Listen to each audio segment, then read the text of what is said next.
Bismillahirrahmanirrahim. Assalamualaikum warahmatullahi wabarakatuh. Berjumpa kembali bersama Pak Gunawan dalam mata pelajaran biologi kelas 11. Salam sehat selalu buat kalian semua dimanapun kalian berada. Semoga tetap semangat dalam pembelajaran jarak jauh ini. Pada pertemuan hari ini Bapak akan melanjutkan materi tentang sel bagian kedua. Sebelumnya pada pertemuan minggu lalu kita sudah membahas mengenai materi sel dari mulai pengertiannya, sejarah sel, teori-teori sel, dan macam-macam sel.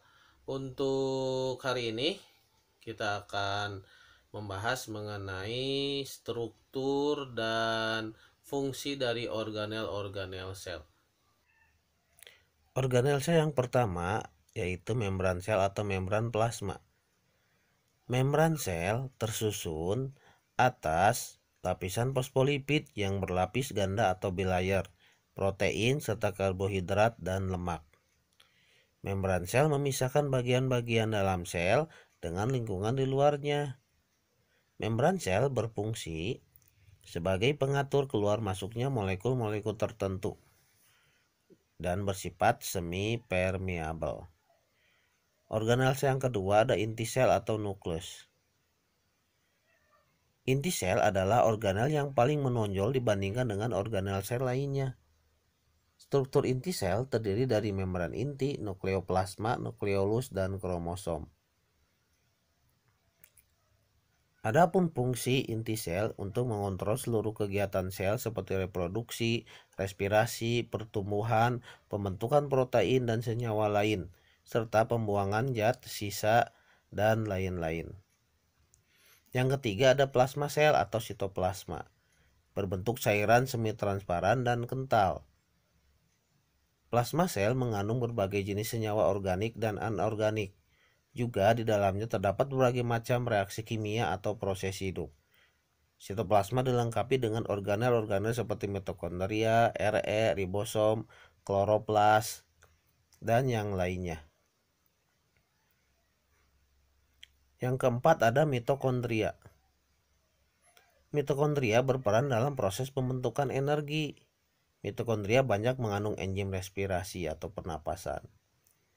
Mitokondria memiliki dua membran. Yang pertama membran luar berfungsi untuk melindungi bagian dalam, dan membran dalam berlipat-lipat membentuk krista, fungsinya untuk memperluas permukaan. Tampak pada gambar itu ada struktur dari mitokondria, ada inner membran, outer membran, krista, dan matrik. Organel sel yang selanjutnya yaitu ribosom. Ribosom adalah partikel berbentuk bulat yang berenang bebas di dalam sitoplasma atau menempel pada dinding retikulum endoplasma dan merupakan struktur terkecil yang terdapat dalam sel, di mana tempat berlangsungnya sintesis protein. Organel sel yang keenam ada retikulum endoplasma atau RE, merupakan saluran berliku yang membentang dari inti sel menuju ke sitoplasma. Ada dua tipe RE, yaitu RE kasar yang ditempeli ribosom dan RE halus yang tidak ditempeli ribosom. Fungsinya pembentukan glikolipid, glikoprotein, dan metabolisme lemak. Ini gambar retikulum endoplasma yang ditempeli ribosom. Organel selanjutnya ada badan Golgi atau kompleks Golgi. Badan Golgi atau kompleks Golgi merupakan kumpulan kantung yang bertumpuk-tumpuk, berperan dalam memodifikasi bahan-bahan yang dihasilkan oleh RE. Berperan dalam proses sekresi atau pengeluaran zat sisa sel. Membentuk lisosom. Lisosom merupakan organel berbentuk kantung yang berisi enzim pencernaan yang disebut enzim lisosim. Lisosom berperan dalam pencernaan intrasel. Jika lisosom pecah, maka enzim di dalamnya akan keluar dan mencerna atau menghancurkan organel sel. Akibatnya sel akan mati. Berikut gambar dari organel sel lisosom. Berikut ada vakuola. Vakuola pada sel tumbuhannya sudah tua berukuran besar, sedangkan pada sel hewan berukuran kecil. Berfungsi untuk menyimpan cadangan makanan. Pada gambar terlihat vakuola pada sel tumbuhan yang berukuran besar. Sedangkan pada sel hewan, vakuolanya berukuran kecil. Selanjutnya, ada organel, yaitu mikrotubulus dan mikrofilamen. Mikrotubulus adalah bangunan langsing berbentuk silindris, berongga, tidak bercabang, tidak bermembran yang tersusun atas protein dengan diameter 25 nanometer dan panjang tak menentu. Mikrotubul mempunyai beberapa fungsi, yaitu membentuk silia, sentriol, dan benang-benang spindle. Mikrofilamen terdiri atas untaian protein globular, aktin, dan mikrofilamen berhubungan dengan miosin. Bertanggung jawab untuk semua gerakan yang ada di dalam sel, seperti kontraksi, aliran sitoplasma, endositosis, eksositosis, gerak amoeboid, dan perubahan bentuk sel. Jadi kesimpulannya, fungsi mikrotubulus dan mikrofilamen adalah untuk menguatkan sel, menjaga bentuk sel, serta berperan dalam pergerakan sel. Organel yang ke-11 yaitu plastida. Hanya terdapat pada sel tumbuhan, mengandung pigmen tertentu. Contohnya, kloroplas, yaitu plastida yang berwarna hijau karena mengandung pigmen klorofil. Lalu ada kromoplas berwarna kuning atau merah. Lalu ada leukoplas, tempat cadangan lemak, dan amiloplas, tempat cadangan karbohidrat, serta proteinoplas, tempat cadangan protein.